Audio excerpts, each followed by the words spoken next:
Hello friends, if your Zelle app is not working and you want to know how to fix this issue, so keep watching this video. Today we are going to fix why Zelle app is not working in your phone.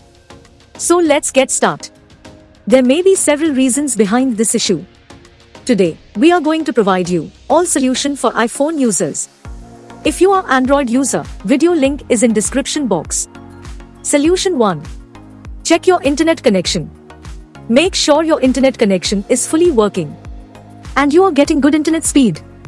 Because sometimes due to internet issue, apps not working properly. If you still facing same issue, then try solution 2. Update your app. Make sure you are running latest version of your Zelle app. Open up App Store on your device and then tap on this search icon in the bottom right corner. Then search for the app. And if you see this update button right next to the app name, simply tap on it to make sure you are running the latest version of the app. If you still facing same issue, then try solution 3. Then you need to clear app cache. For this, go to your device settings and then scroll down to find general and tap on it. Then tap on iPhone storage. From here, search for the app and then tap on it. Once you are on this screen, you need to tap on offload app. Tap again to confirm.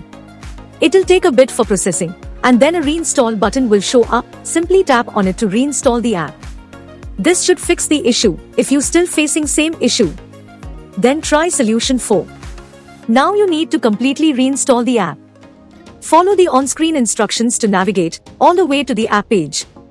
Once you're on this screen, tap on delete app to uninstall the app from your device. Once uninstalled, open up App Store and then search for the app here. And then click on this get button to install it back on your device. If you still facing same issue, then try solution 5. Restart your phone.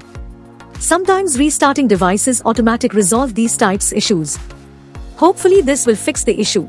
If you still facing same issue, this means app server is down or the app is in under maintenance. In that case, wait for couple of hours and then try again. By using these methods, you can fix your app not working problem. Hope you like this video. If yes, then hit a like button and don't forget to subscribe our YouTube channel.